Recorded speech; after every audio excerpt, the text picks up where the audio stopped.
Bem-vindos, bem-vindas ao nosso Papo Desinformante de número 100. Hoje a conversa vai ser especial, vem com a gente.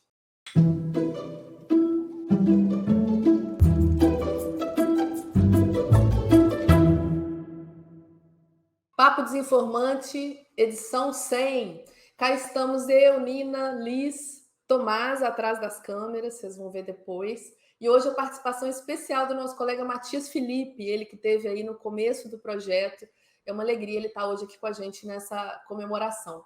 A ideia hoje é menos falar sobre as pautas palpitantes, mais quentes do universo da desinformação e mais um cenário da desinformação nesse período de projeto desinformante. A gente entrou no ar em setembro de 2021 e a gente quer hoje falar um pouco de forma panorâmica, claro, nós temos aqui 10 minutos de papo, sobre o que mudou, quais os principais desafios, o que a gente aprendeu nesse período. Eu vou começar com o nosso convidado, Matias. Eu fui buscar, Matias, lá o nosso papo número 1, o primeiro papo desinformante, e você falava sobre uma pesquisa da Fundação Getúlio Vargas, tratando de negacionismo, de tratamentos preventivos da Covid, que foi um tema aí que a gente se debruçou durante bastante tempo, né, durante a pandemia, e os pesquisadores, né, as pessoas que monitoram as redes trabalharam bastante nesse material. Um pouco depois, em 2022, a gente nem discutia ainda sobre remuneração do jornalismo e você fez um ponto de vista sobre a experiência australiana com o Código de Barganha, né, a remuneração dos veículos locais, trazendo esse debate sobre as novas formas de sustentabilidade do jornalismo, nesse momento em que a verba publicitária sumiu praticamente das redações e a disputa, né, no ecossistema digital, a disputa por atenção é muito cruel. Queria que você comentasse sobre esse tema, eu sei que você tem se dedicado a pesquisas nessa área, né, do jornalismo. O que mudou de 2021 para cá? Quais as tendências desse debate no cenário global? Oi, Ana, que bom estar aqui de volta. E é realmente, a sobrevivência do jornalismo, ela deu o que falar nesses últimos anos. Se a gente lembra desde 2021, quando a gente começou com o Desinformante, essa discussão da Austrália, sendo pioneira nisso, em regulamentar o pagamento do jornalismo, era ainda muito inicial, não tinha outros países.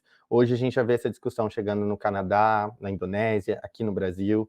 A gente viu como existem organismos buscando essa regulação e uma pressão muito grande das plataformas tentando, de alguma forma, colocar barreiras para essa regulação. Alguns países acabaram adiando esse processo regulatório, a gente viu o Brasil, a Indonésia está sofrendo pressão no mesmo sentido e tinha o objetivo de ter essa regulação até o final do ano e não teve.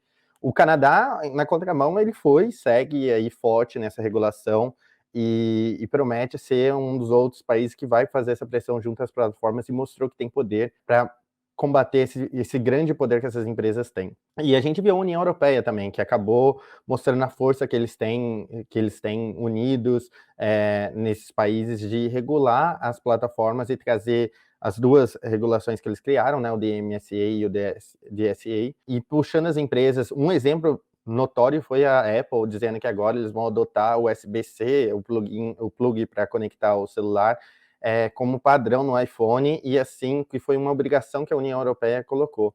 Então, essa conversa, assim, vai ser muito quente nos próximos anos, eu tenho certeza. A gente viu também que teve um movimento das plataformas em reduzir recursos para o jornalismo, através do Meta Journalism Project, o Google News Initiative.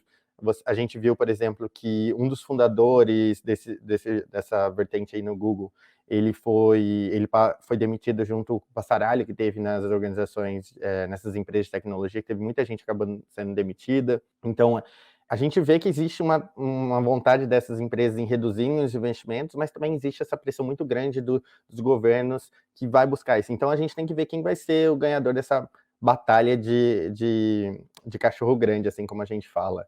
E, ao mesmo tempo, a tecnologia mostrou-se muito presente. Assim, muitas dessas empresas de jornalismo estão buscando na tecnologia uma maneira de criar sobrevivência do modelo de negócio deles, transformando um pouco do jornalismo tradicional que a gente tinha para alguma coisa que vai ser mais híbrida. A gente não sabe ainda como vai ser o futuro, mas tentando encontrar um caminho que seja mais sustentável.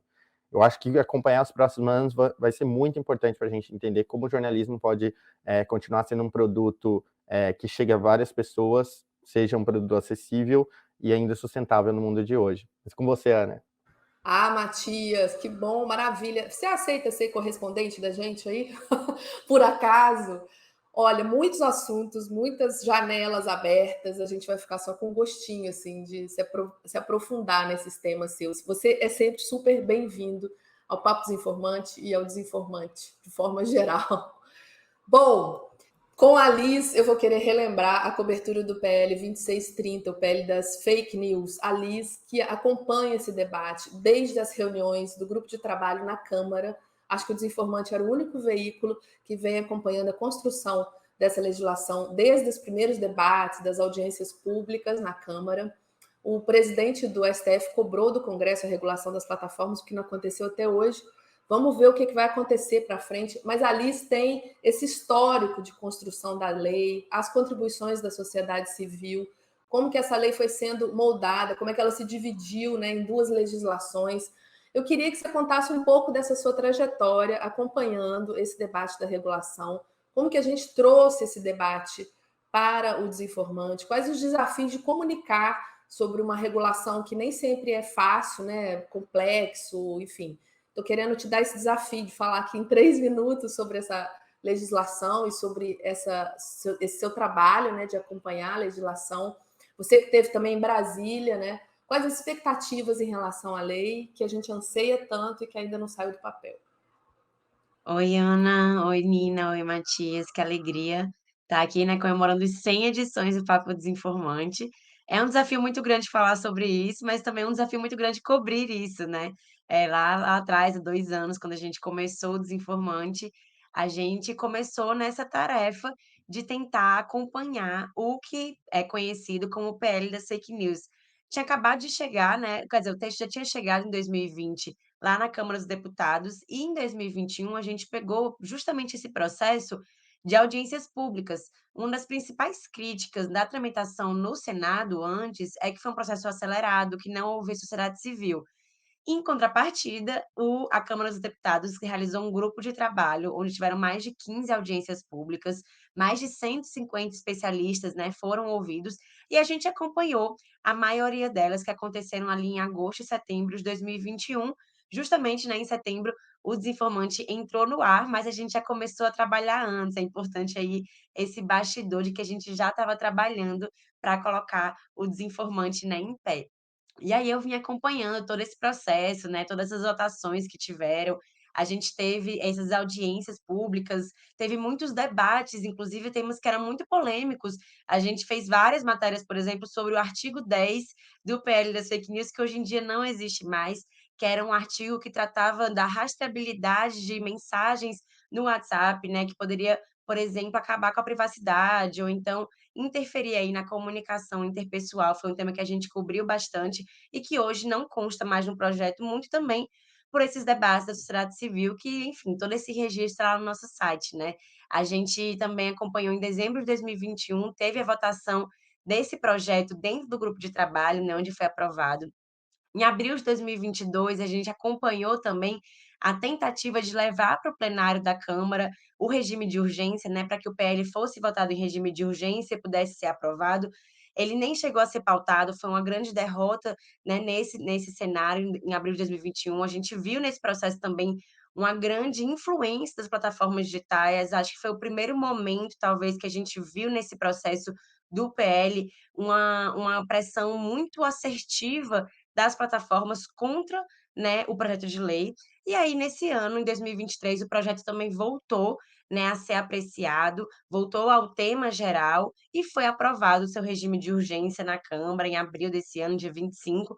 E logo em seguida, né, na primeira semana de maio, tinha assim, uma expectativa muito grande que fosse aprovado o mérito da questão, ou seja, o projeto em si. Nessa ocasião, como você disse, Ana, a gente foi a Brasília, eu e Nina, a gente foi acompanhar a votação, mas a votação não existiu.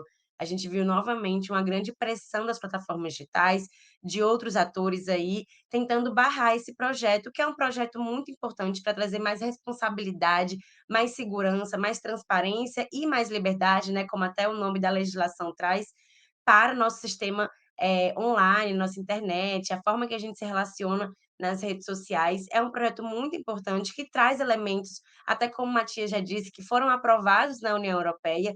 Então, muitos elementos a gente só quer que também sejam incorporados à nossa legislação brasileira, né? O que a sociedade civil pede é que sejam incorporados. É óbvio que é um projeto polêmico, traz alguns temas polêmicos, como a remuneração do conteúdo jornalístico, que migrou para outro projeto, né? Para tentar existir aí essa possibilidade de aprovação, mas é uma dificuldade muito grande, tanto essas questões políticas que a gente vai acompanhando nesse processo, mas também essa forma de comunicação, porque terminou sendo um projeto também muito polarizado, né, trazendo algumas narrativas falsas, inclusive, para o projeto. Então, nosso objetivo aqui no Desinformante é continuar comunicando sobre o PL 2630 de uma forma assertiva, de uma forma com informações confiáveis e tentando barrar aí, né, desmistificar algumas narrativas falsas que vão surgindo. E a gente vai continuar acompanhando, claro, né? É um tema super quente que às vezes esquenta, às vezes esfria, e tudo isso você sempre pode acompanhar no nosso site desinformante.com.br.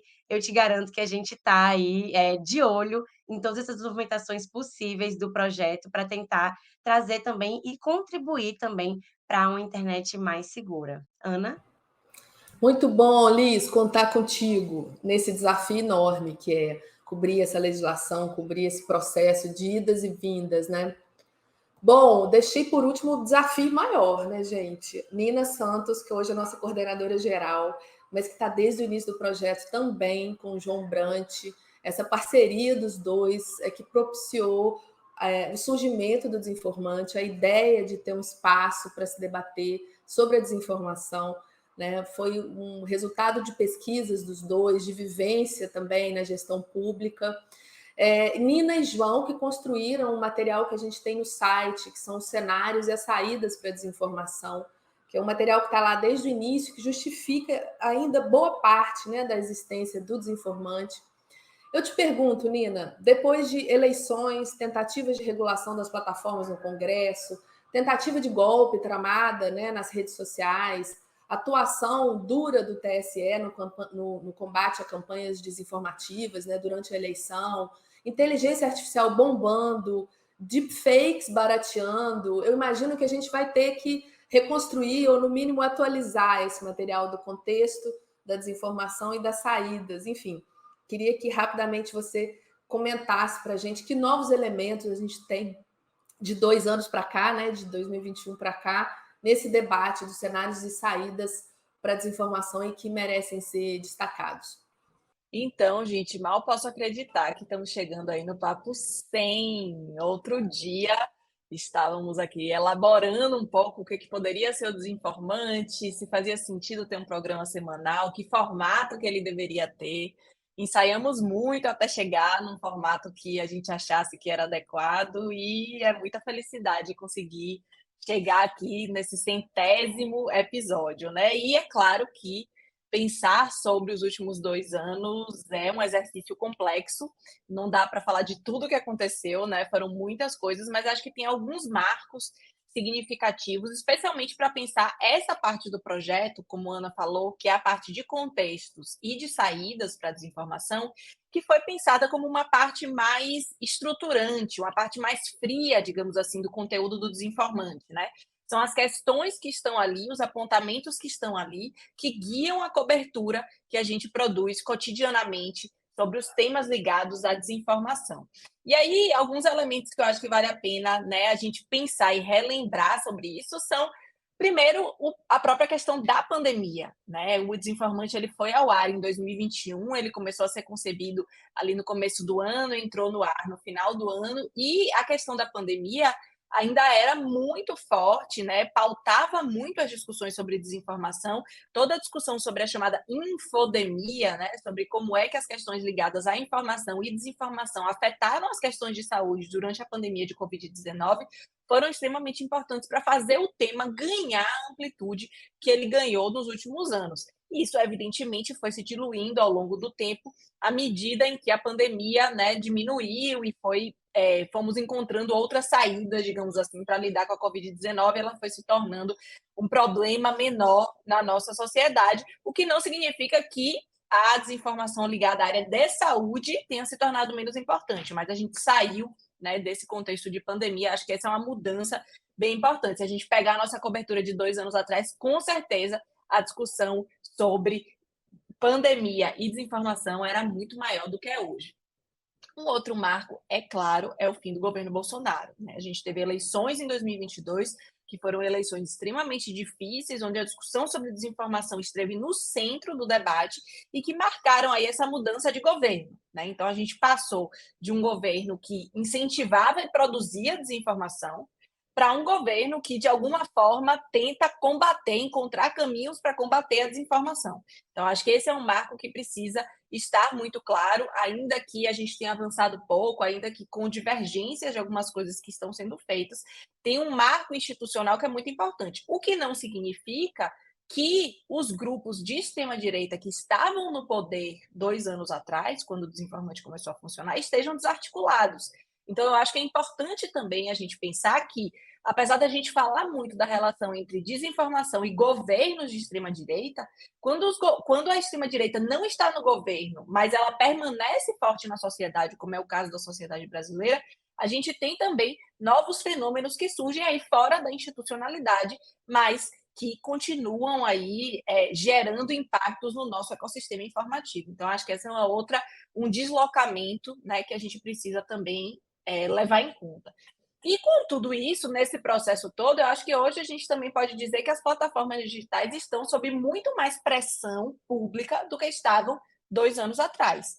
Esse processo que foi mostrando como que a desinformação ela é fruto de um processo social, ela é fruto de uma polarização política, mas ela é também fruto de um determinado funcionamento, de uma determinada falta de transparência, de uma determinada, digamos assim, de decisões que são tomadas unilateralmente pelas plataformas, fez com que as plataformas digitais estivessem muito mais no centro do debate. Então, acho que esse é um outro ponto que mudou bastante aí nos últimos 2 anos. E aí, pensando no agora, né, no que a gente tem agora que a gente não tinha antes, para tentar fechar, é importante dizer que a gente teve mudanças estruturais importantes. Então, agora, pela primeira vez, a gente tem uma secretaria de políticas digitais no governo federal, que é uma inovação bastante grande. A gente tem também secretarias que lidam com a questão digital em vários ministérios, além da SECOM, a Secretaria de Políticas Digitais está na Secretaria de Comunicação, mas em outros ministérios a gente tem outros setores lidando com a questão digital. Então, é a primeira vez que a gente tem estruturas dentro do executivo para lidar com isso. A gente tem o debate da regulação que está avançando, não vou falar sobre isso, porque Liz já fez aí um panorama bastante amplo, né, de como é que isso foi caminhando nesses últimos 2 anos, ainda emperrado, esperamos que ande mais, mas olhando aí num período maior, a gente pode ver que as coisas estão avançando. Um novo papel do Brasil no cenário internacional, tivemos recentemente o discurso do presidente Lula na Assembleia Geral da ONU falando sobre desinformação, ele tem falado sobre isso em vários fóruns internacionais, então esse papel do Brasil nessa tentativa de criar uma coalizão global contra a desinformação também é um novo elemento, e essa ideia mais geral, né, de pensar o ambiente comunicacional como um todo, de pensar a desinformação não como um problema pontual que precisa ser enfrentado, mas como um problema estrutural que precisa, sim, ser combatida a desinformação, mas que a gente também precisa incentivar a informação de qualidade para que a gente consiga ter um ambiente informacional que produza cidadãos melhores, que produza uma democracia melhor. São alguns aí dos pontos que me ocorreram, mas muita coisa aconteceu nesses últimos 2 anos e eu já estou aqui ansiosa pelos próximos 2, 4, 6, o que está por vir. Eu também, Nina. Muito obrigada. Que bom ter você aí como coordenadora geral do nosso projeto. Pessoal, muito obrigada pela audiência, muito obrigada pela participação de todos, em especial Matias, que acordou lá no Fuso Europeu para participar do nosso Papo Desinformante. Você vai ser sempre muito bem-vindo. Obrigada a todos pela audiência nessas 100 edições e 2 anos do Projeto Desinformante. Eu queria que vocês vissem hoje a carinha do Tomás Miguel, que é o nosso editor da Realejo Filmes. Querido, obrigada por estar com a gente nessa. Cito também aqui a Lena Bens, que é a nossa coordenadora de design, participa da produção do podcast, da divulgação desse conteúdo nas redes. Vou agradecer a todos da equipe do Desinformante. Também agradeço especialmente ao pessoal da Rádio UFRJ, que topou reproduzir e divulgar nosso debate sobre desinformação no formato de podcast. Seguimos em frente para as próximas edições. Até semana que vem. Tchau!